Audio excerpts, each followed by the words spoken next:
What is going on, guys? Welcome back to the channel and welcome to the Serpent's Kitchen. Just gonna do a little bit of ranting here while I make my Venom smoothie. This is the basic Venom smoothie. I'm currently out of stock with a small handful of things that normally go into this, so we're just gonna make a smoothie and rant.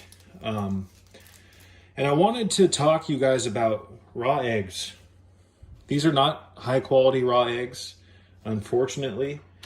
I was not able to get my hands on the normal blue eggs that I like, the brown eggs. So, you know, I do the best with what I have access to, and I've consumed low quality eggs before. I don't recommend it, but I think it's better than nothing. Again, I know that goes against what I teach, but guys, this is pretty much all I could get my hands on 2 days ago. So I'm just gonna do my best with what I've got.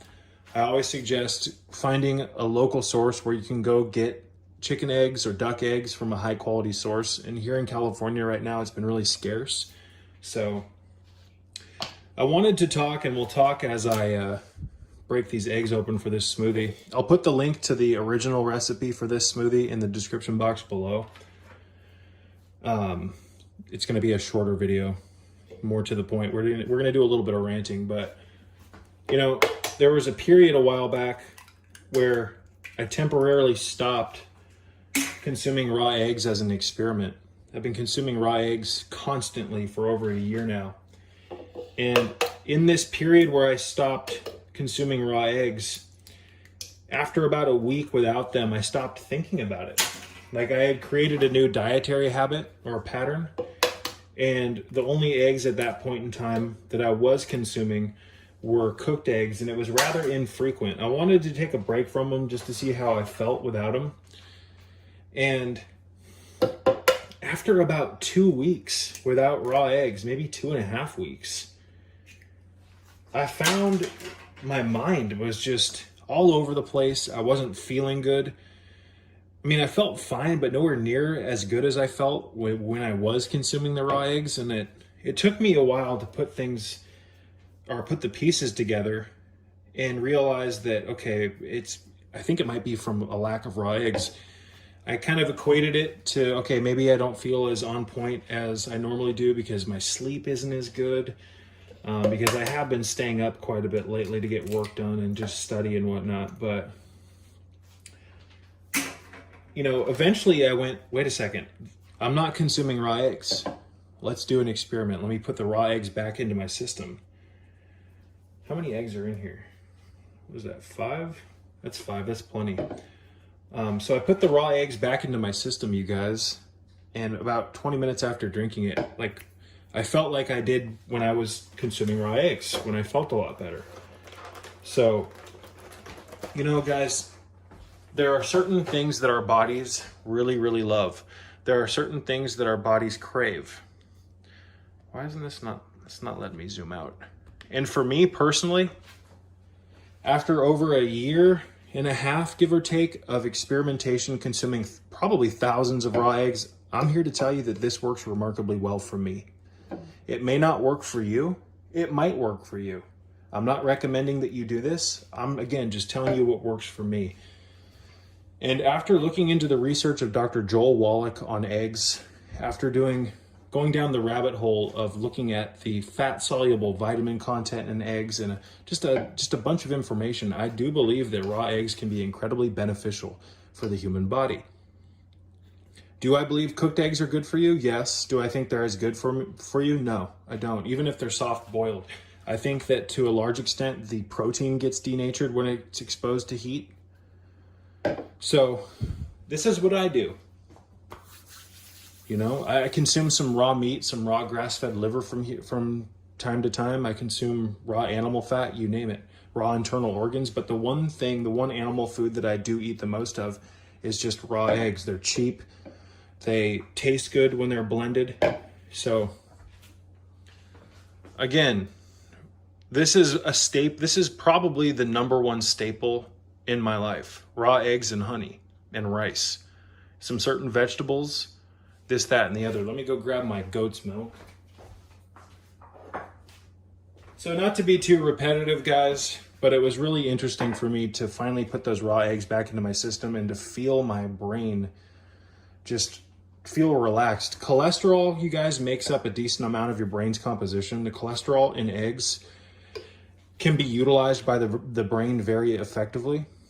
So in my opinion, this is like this is a superfood for sure. So again, let's just make this smoothie. Here we go. We've got some goat's milk. We got 5 raw eggs. I eyeball stuff, you guys. So we're probably gonna use, you know what, let's just use, I don't wanna use all of it because you don't want it to be too thick or too thin. We're gonna add some ice. A nice little chalice here. We're gonna add all the ice. And we've got some honey. This is not the best honey, this Kirkland honey, but it is what it is. I add a lot of honey. I've been fasting all day. My stomach is growling. It's really ready for this smoothie here. It's a lot of honey. Probably a little too much, but that's all right. And then we're gonna weigh out, you guys, 5 grams of psyllium. 5 grams, in my opinion, between 5 and 8 is gonna be the best, at least for my body. 10 grams of psyllium, 15 grams of psyllium, like some people are taking, is a tad too much, in my opinion. So we're just gonna weigh out 5 grams. I'm sure it'll be a little over.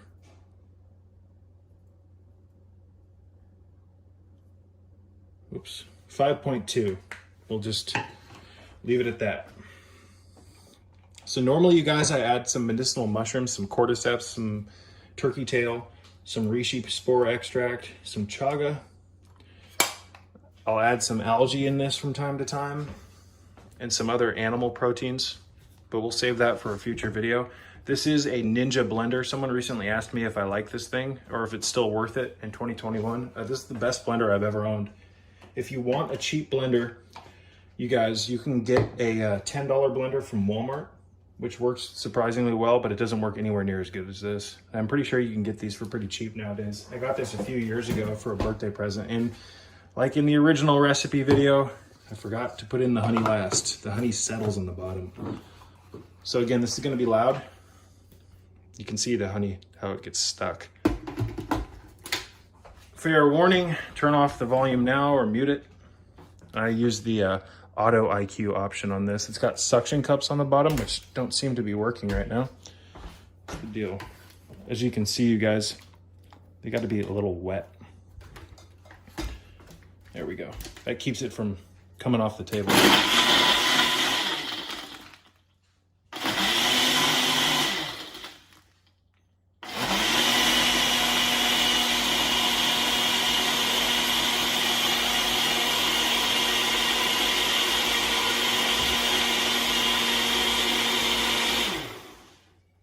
Usually about 30 seconds is sufficient. And then if you do get the honey on the sides, you can usually shake most of it off. And then once this is finished, you guys, there will be a little layer of the goat milk fat in the honey and the psyllium on the sides. And what I do is once I've drank all this, I'll put in like an ounce or 2 of water and shake it to get off the stuff on the side, to get the stuff off the sides, and I'll drink it. So this is Venom. This is healthy fibers, or healthy fiber, healthy sugars, and healthy fats, and healthy protein. Bioavailable protein, animal-based, you guys. Although 9 out of 10 times I'm adding, again, the medicinal mushrooms, the algae, and some other very important stuff into this drink. So I'm just showing you guys how I break my fast. May peace be with you.